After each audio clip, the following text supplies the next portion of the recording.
Ало, Майя, здрасти! Можеш ли да говориш? Здравей, Митко! Тъкмо излязох в почивка. Как си ти? Чудесно! Исках да те питам дали имаш планове за до вечера. Искаш ли да отидем на кино, ако си свободна? За жалост не съм. Трябва да работя тази вечер. Много колеги са излязли в отпуска.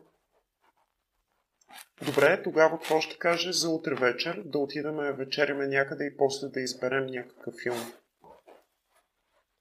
Утре няма да мога. Сестра ми има рожден ден и съм обещала на майка ми да отидем да й намерим подарък. Добре, разбирам. Имаш много неща тази седмица. Ей, хрумна ми една идея. Искаш ли да отидем извън града през уикенда? Ти караш ски, нали?